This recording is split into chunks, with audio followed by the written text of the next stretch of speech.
नवरात्रि की हार्दिक शुभकामनाएं। आज की इस वीडियो में हम आपको सुनाएंगे नवरात्रि के 5वें दिन सुनाई जाने वाली माता स्कंद माता की कथा, जो नौ दुर्गा स्वरूप में माता का 5वां स्वरूप है। नवरात्रि का 5वां दिन इन्हीं माता को समर्पित है। 5वीं नवरात्रि में स्कंद माता को ही प्रसन्न करने के लिए व्रत पूजन किया जाता है।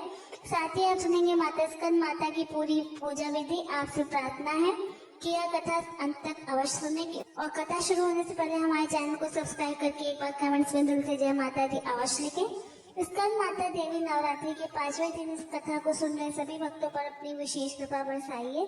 तो आइए शुरू करते हैं नवरात्रि के 5वें दिन पर नव दुर्गा के 5वें स्वरूप स्कंद माता की कथा। तो प्रेम से बोलिए श्री गणेशाय नमः। ओम जयंती मंगला काली भद्रकाली कपालिनी दुर्गा क्षमा शिवा धात्री स्वाहा सुधा नमोस्तुते। पहाड़ों पर रहकर सांसारिक जीवों में नव चेतना का निर्माण करने वाली है देवी स्कंद माता। नवरात्रि में 5वें दिन इन देवी की पूजा अर्चना की जाती है। कहते हैं कि इनकी कृपा से मूढ़ भी ज्ञानी हो जाते हैं। स्कंद कुमार कार्तिकेय की माता होने के कारण इन्हें स्कंद माता नाम से भी जाना जाता है। इनके विग्रह में भगवान स्कंद बाल रूप में इनकी गोद में विराजित हैं। इन देवी की 4 भुजाएं हैं। ये दाएं तरफ की और ऊपर वाली भुजा से स्कंद को गोद में पकड़े हुए हैं और नीचे वाली भुजा से कमल का पुष्प पकड़ा है। बाईं तरफ ऊपर वाली भुजा में वर मुद्रा है और नीचे वाली भुजा में कमल पुष्प है। इनका वर्ण एकदम शुभ यानी गोरा है या कमल के आसन पर विराजमान है, इसलिए इन्हें पद्मासना भी कहा जाता है। इनका वाहन सिंह है। श्री स्कंद माता के उपासना से भक्त की सारी इच्छाएं पूरी हो जाती हैं, भक्त को मोक्ष भी मिल जाता है। सूर्य मंडल की अधिष्ठात्री देवी होने के कारण इनका उपासक अलौकिक तेज और कांतिमय हो जाता है। अतः मन को एकाग्र रखकर और पवित्र रखकर स्कंद माता देवी की आराधना करने वाले साधक या भक्त को भवसागर पार करने में कोई कठिनाई नहीं आती है। स्कंद माता देवी की पूजा से मोक्ष का मार्ग भी सुलभ होता है। यह देवी विद्वानों को पैदा करने वाली शक्ति है, यानी चेतना का निर्माण करने वाली है। कहते हैं कि कालिदास के द्वारा रचित अघुवंशम महाकाव्य और मेघदूत रचना स्कंद माता की कृपा से ही संभव हुई थी। स्कंद माता मैया को अपने पुत्र से अति प्रेम है। यही कारण है कि मां स्कंद माता को अपने पुत्र के नाम से ही पुकारा जाना उत्तम लगता है। मानता है कि स्कंद माता की कथा पढ़ने या सुनने वाले भक्तों को देवी स्कंद माता संतान सुख संपत्ति प्राप्त होने का वरदान देती है। स्कंद माता का यह रूप देवी पार्वती के विवाह के बाद से लेकर उनकी संतान कुमार कार्तिकेय की प्राप्ति के बीच का है। इस रूप में देवी संपूर्ण सृष्टि को धारण करने वाली और उनका पालन करने वाली है। सूर्य इनका निवास स्थान माना जाता है, इसलिए माता के स्वरूप में पीछे सूर्य का तेज हमेशा दिखाई देता है। ज्ञानी और सुंदर संतान की इच्छा रखने वाले लोगों को देवी के स्वरूप की आराधना अवश्य करनी चाहिए। श्री स्कंद माता की कथा के अनुसार भगवान स्कंद कुमार कार्तिकेय का नाम से भी जाने जाते हैं।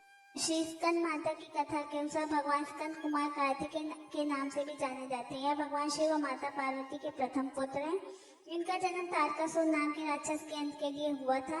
भगवान स्कंद यानी कार्तिकेय को कृतिकाओं ने पाला था। इसके बाद वह माता पार्वती के पास कैलाश वापस आए थे। तारकासुर नाम के राक्षस को यह वरदान मिला था कि उनका अंत केवल भगवान भोलेनाथ शिव शंकर और आदि शक्ति माता पार्वती के पुत्र के हाथों से ही हो सकता है। इसलिए भगवान कार्तिकेय को शस्त्र शिक्षा बहुत छोटी सी आयु से ही प्राप्त करना आवश्यक था। आगे चलकर यही भगवान कार्तिकेय प्रसिद्ध देवासुर संग्राम में देव देवताओं के सेनापति बने थे। पुराणों में इन्हें कुमार और शक्ति कहकर इनकी महिमा का वर्णन किया गया है। इन्हीं भगवान स्कंद की माता होने के कारण माँ दुर्गा जी के इस स्वरूप को स्कंद माता कहा जाता है। माँ पार्वती ने ही अपने पुत्र स्कंद कार्तिकेय को संग्राम के लिए प्रशिक्षित करने के लिए स्कंद माता का रूप लिया था। स्कंद माता से संग्राम प्रशिक्षण लेने के बाद भगवान कार्तिकेय ने तारकासुर का अंत किया था। यानी देवी स्कंद माता न केवल कार्तिकेय भगवान की माता है, बल्कि उनकी रक्षक, उनकी शिक्षक और उनकी गुरु भी है। आवश्यकता पड़ने पर प्रेम और सौमर्य से भरी स्कंद माता अपने पुत्र स्कंद कार्तिकेय को अनुशासित भी करती है। जैसा एक बार भगवान शिव ने माता पार्वती के साथ चौसर खेलने की चाह प्रकट की।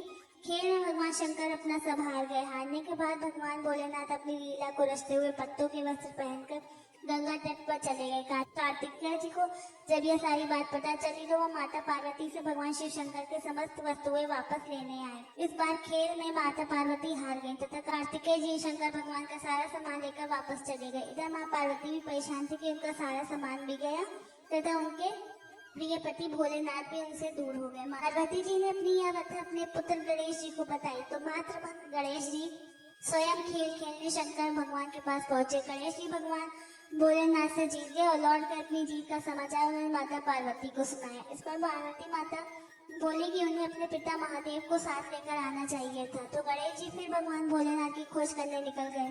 गणेश जी को भगवान शिव, भगवान विष्णु और कार्तिकेय के साथ भ्रमण करते हुए हरिद्वार में मिले। पार्वती जी से नाराज शंकर जी ने कैलाश वापस लौटने से मना कर दिया। इधर भगवान विष्णु ने भगवान शिव की इच्छा से पासे का रूप धारण कर लिया। गणेश जी ने माता पार्वती के उदास होने की बात शंकर जी को सुनाई। इस पर शंकर जी बोले कि हमने नए पासे बनवाए हैं, अगर तुम्हारी माता पुनः हमारे साथ खेलने को सहमत है तो मैं वापस कैलाश आ सकता हूँ। गणेश जी के आश्वासन पर शंकर जी वापस पार्वती माँ के पास पहुंचे तथा उनसे खेलने को कहा। इस पर पार्वती जी हंसकर बोले कि अब क्या चीज है आपके पास जिसे खेल खेला जाए। यह सुनकर नारद जी ने अपनी वीणा आदि सामग्री शिव जी को दांव पर लगाने को दी। इस खेल में शंकर जी हर बार जीतने लगे। एक दो पासे फेंकने बाद गणेश जी समझ गए कि उन्होंने भगवान विष्णु को पासे का रूप धारण करवाया है। गणेश जी ने बात माता पार्वती को बता दी, जिससे माता पार्वती को क्रोध आ गया। उन्होंने शंकर जी को श्राप दिया कि वह गंगा की धारा का बोझ सहेंगे। नारद जी को माँ पार्वती का श्राप मिला कि वह कहीं भी एक स्थान पर नहीं टिक सकेंगे। विष्णु जी को श्राप दिया गया कि त्रेता युग में रावण उनका शत्रु होगा। फिर अपने पुत्र कार्तिकेय को भी माता पार्वती ने हमेशा बाल अवस्था में रहने का श्राप दिया। इस कारण माता पार्वती के स्कंद माता रूप में भी भगवान कार्तिकेय यानी स्कंद बालक रूप में ही दिखाई देते हैं। आइए अब जानते हैं स्कंद माता की पूरी पूजा विधि। स्कंद माता को पूजा में पीले या सुनहरे रंग के वस्त्र पहनाना शुभ है। माँ का श्रृंगार पीले फूलों से करें और माँ को सुनहरे रंग के वस्त्र अर्पित करें। पीले फल चढ़ाएं। पीला रंग सुख शांति का प्रतीक होता है और इस रूप में माँ हमें दर्शन देकर माँ मन को शांति प्रदान करती है। माँ स्कंद माता की पूजा के लिए पूजा के स्थान को गंगा जल से शुद्ध करें। उसके बाद लकड़ी की चौकी पर पीला कपड़ा बिछाकर माँ की मूर्ति या चित्र को स्थापित करें। पीले फूलों से माँ का श्रृंगार करें। पूजा में फल, फूल, मिठाई, लौंग, इलायची, अक्षत, धूप, दीप, केले का फल अर्पित करें। उसके बाद कर्पूर और घी से माँ की आरती करें। पूजा के बाद क्षमा याचना करके दुर्गा सप्तशती और दुर्गा चालीसा का पाठ करें। देवी स्कंद माता यशस्विनी स्कंद माता देवी को पीले रंग की वस्तुएं सबसे अधिक प्रिय है, इसलिए उनके भोग में पीले फल और पीली मिठाई अर्पित की जाती है। आप इस दिन केसर की खीर का भी भोग बनाकर माता रानी को चढ़ा सकते हैं। विद्या और बल की प्राप्ति के लिए इस दिन माँ को 5 हरी इलायची अर्पित करें और साथ में एक लौंग का जोड़ा भी चढ़ाएं। अगर आप